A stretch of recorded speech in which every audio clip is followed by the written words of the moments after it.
नमस्कार दोस्तों, आज के गीता के इस भाग में हम आपका स्वागत करते हैं। दोस्तों, हम चर्चा कर रहे हैं भगवत गीता व उसके ज्ञान। पिछले एपिसोड में हमने देखा कि कैसे सभी लोग पांडव व कौरव अपने अपने कर्म को साक्षी मानकर जीवन के द्वंद्व में चले जा रहे हैं। कैसे सभी अपनी प्रेरणा को जीवन की ढाल बनाकर अपने जीवन रथ रूपी पहिए का संचालन कर रहे हैं। तो आइए अब देखते हैं आगे महाभारत युद्ध में क्या हो रहा है। यावदेता निरीक्षेऽहं योद्धुकामानवस्थितान् कैमया सह योद्धव्यम् अस्मिन् रणसमुद्यमे में। और जब तक कि मैं युद्ध क्षेत्र में डटे हुए युद्ध के अभिलाषी इन विपक्षी योद्धाओं को भली भांति देख लूं, इस युद्ध रूपी व्यापार में मुझे किन किन के साथ युद्ध करना योग्य है, तब तक इसे खड़ा रखिए।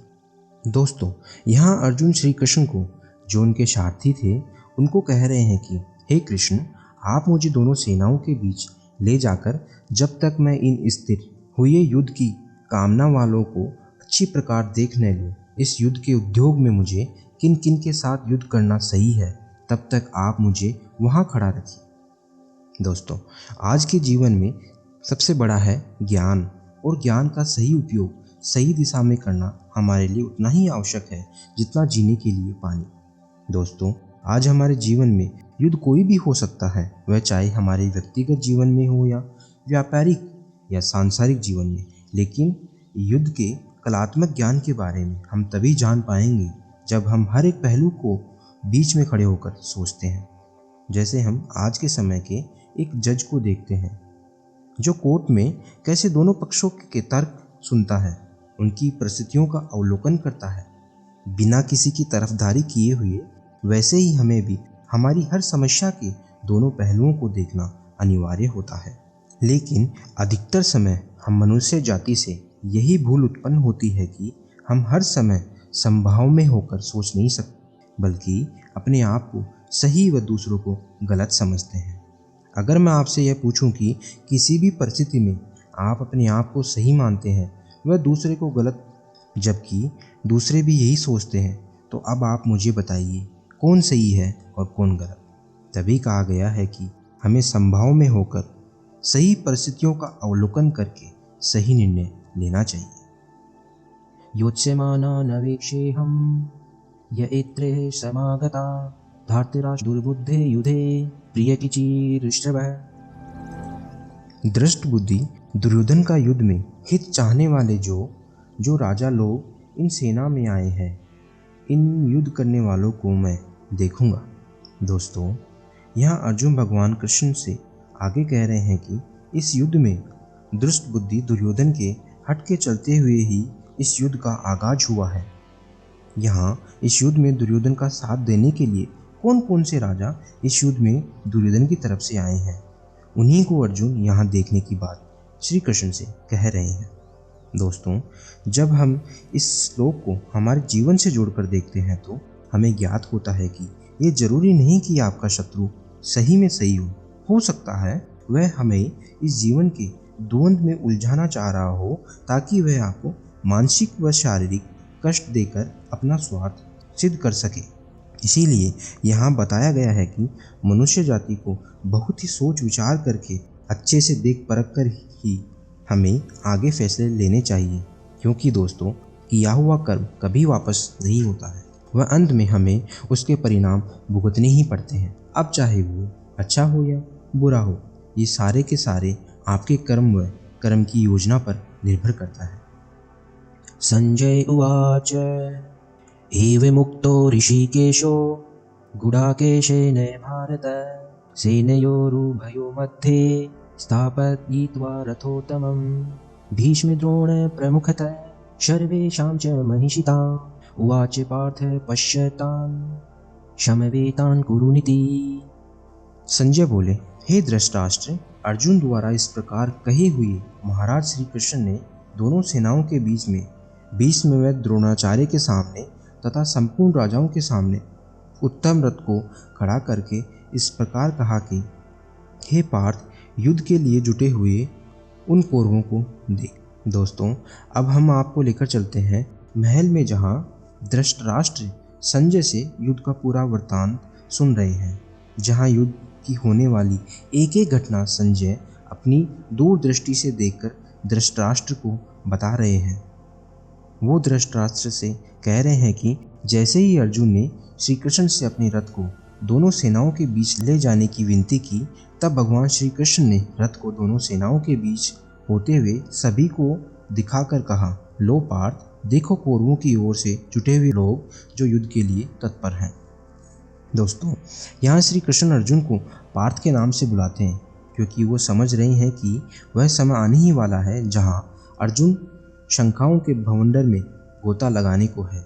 यहाँ जीवन में दोस्तों हम सब पार्थ ही तो हैं, जहाँ हमारे जीवन में छोटी से छोटी समस्या से लेकर बड़ी से बड़ी समस्या आती है तो हम सबसे पहले अपने आप को समस्याओं के भवंडर में घिरा पाते हैं। लेकिन यह कोई बुरी बात नहीं है। जीवन में समस्याओं का आना व चले जाना एक जीवन का पहलू ही है। जब भी जीवन में समस्याओं का आना हो तो हमें सबसे पहले अपने आराध्य को देखना चाहिए, क्योंकि जैसे ही अपने जीवन में समस्याओं का आगमन हुआ वह आपने अपने आराध्य का नाम लिया तो लगभग आधी समस्या तो वहीं खत्म हो जाएगी और आधी बची वो भी आपके सही निर्णयों के आधार पर खत्म हो जाएगी। दोस्तों, यहाँ जैसे अर्जुन के आराध्य श्री कृष्ण हैं जो उनको हर समस्या से निजात देने के लिए उनके पास उपलब्ध हैं, वैसे ही उन्होंने हमारे लिए भी हमारी हर समस्याओं के लिए यह गीता लिख छोड़ी है। तत्रापश्यैथतान् पार्थ पितॄनुथ पितामहान् आचार्यतान् मातुला भ्रातॄन् पुत्रान् पौत्रान् सखीन् तथा शशुरान् शूरदश्च व सेनयोरुभयोरुपि तान् शमिष्य कुन्तय सर्वान् बन्धूनवस्थितान्। इसके बाद कुंती पुत्र अर्जुन ने उन दोनों ही सेनाओं में स्थित ताऊ, चाचाओं, दादा, परदादाओं, गुरुओं, मामाओं, भाइयों, पुत्रों, पौत्रों तथा मित्रों को व ससुरों को, सुहृदों को भी देखा। दोस्तों, यहाँ कुंती पुत्र अर्जुन ने सेना में जो उनके विपक्ष में खड़े थे उन सभी महानुभावों को देखा जो कि सभी के सभी अपने सगे संबंधी ही थे। उनमें उनके चाचा, ताऊ, दादा, परदादा, गुरु, मामा इत्यादि लोग उनके विपक्ष में खड़े थे। दोस्तों, महाभारत को इसीलिए तो धर्म का युद्ध कहा गया है, ऐसा युद्ध जो धर्म के लिए किया गया था। इस युद्ध में एक बड़ा परिवार दो भागों में विभाजित हो गया था। आधे संबंधी एक तरफ व आधे संबंधी एक तरफ थे। इस परिवार में हर किसी को फैसला लेना था कि वो किसकी तरफ थे, दुर्योधन का या अर्जुन का। दोस्तों, हमारे जीवन में भी कई बार यही समस्या उत्पन्न होती है। आपने कई बार सुना होगा कि यह तो मेरे लिए धर्म संकट का प्रश्न बन गया और उसी धर्म संकट का समाधान आगे स्वयं भगवान श्री कृष्ण अर्जुन को देने वाले हैं। अर्जुन उवाच कृपया परयाविष्ठो विषीदत्रिदम् अब्रवीत् दृष्टेवमं स्वजनं कृष्ण युयुत्सुं समुपस्थितम्। उन उपस्थित संपूर्ण बंधुओं को देखकर कुंती पुत्र अर्जुन अत्यंत करुणा से युक्त होकर शोकरत श्री कृष्ण से कहते हैं। अपने करीबी एकदम अर्जुन के सामने खड़े थे, लेकिन शत्रु पक्ष में उपस्थित संपूर्ण बंधुओं को देखकर कुंती पुत्र अर्जुन अत्यंत करुणा से युक्त होकर शोक करते हुए श्री कृष्ण से कह रहे हैं। दोस्तों, यहीं से शुरुआत होता है अर्जुन विषाद योग, जिसके लिए संपूर्ण गीता की रचना हुई थी। श्री कृष्ण को अर्जुन के मार्गदर्शन के लिए गीता का ज्ञान दिया गया था। वही गीता ज्ञान आज आमजन को गीता उपदेश के माध्यम से भी दिया गया है, जो हर इंसान के जीवन में एक प्रेरणास्रोत का काम करती है। सीदन्ति मम गात्राणि मुखं च परिशुष्यति वेपथुश्च शरीरे मे रोमहर्षश्च जायते। हे कृष्ण, युद्ध की इच्छाओं वाले खड़े हुए इस स्वजन समुदाय को देखकर मेरे अंग शिथिल हुए जाते हैं, मुंह सूखा जाता है और शरीर में कंपन तथा रोमांच हो रहा है। दोस्तों, यहाँ अर्जुन श्री कृष्ण को अपना भय बता रहे हैं। वो कह रहे हैं कि हे कृष्ण, मैं इस युद्ध में खड़े मेरे विपक्ष में सभी मेरे स्वजन हैं। इन सभी मेरे अपने लोगों को देखकर मैं व्याकुल हूँ। दोस्तों, शायद यही हमारे साथ भी होता है, क्योंकि जीवन में युद्ध की बात करना आसान होता है, या आप इसे ऐसे समझिए कि जीवन में हर परिस्थिति के मुकाबले की बात करना आसान होता है, पर उस समय उस परिस्थिति से सामना करना बहुत मुश्किल। ऐसा ही अर्जुन के साथ भी हो रहा है। ऐसी ही शंकाओं का उत्तर हमें भगवत गीता से मिलता है। दोस्तों, ना जाने हमारे जीवन में कितनी ही बार हमारे साथ ऐसा होता है कि जब भी कोई परिस्थिति हमारे अनुकूल नहीं होती है तो हम भी व्याकुल हो उठते हैं। चिंता के मारे शरीर की सारी शक्ति क्षीण हो जाती है। कुछ भी समझ में नहीं आता, क्या करें क्या ना करें। हमें भी जीवन की परीक्षा के समय वो ही व्याकुलता महसूस होती है जो आज अर्जुन को हो रही है। गांडीवं संसते हस्तात्वक्कवच परिदहस्तते न च शक्नोम्यवस्थातुं भ्रमतीव च मे मनः। हाथ से गांडीव धनुष गिर रहा है और त्वचा भी बहुत जल रही है तथा मेरा मन भ्रमित सा हो रहा है, इसलिए मैं खड़ा रहने में भी समर्थ नहीं हूँ। दोस्तों, यहाँ अर्जुन अपनी परेशानी का वर्णन करते हुए भगवान श्री कृष्ण से आगे कह रहे हैं कि हे कृष्ण, मैं परिवार के जनों के सामने युद्ध होने से मैं बहुत कमज़ोर महसूस कर रहा हूँ। उसी वजह से मेरा गांडीव धनुष गिर रहा है व मेरा मन बहुत ही आशंकाओं से भ्रमित हो रहा है और इसी वजह से मैं खड़ा रहने में भी सक्षम नहीं हूँ। दोस्तों, यहाँ अर्जुन का दुख हमारी दुविधा से अलग नहीं है।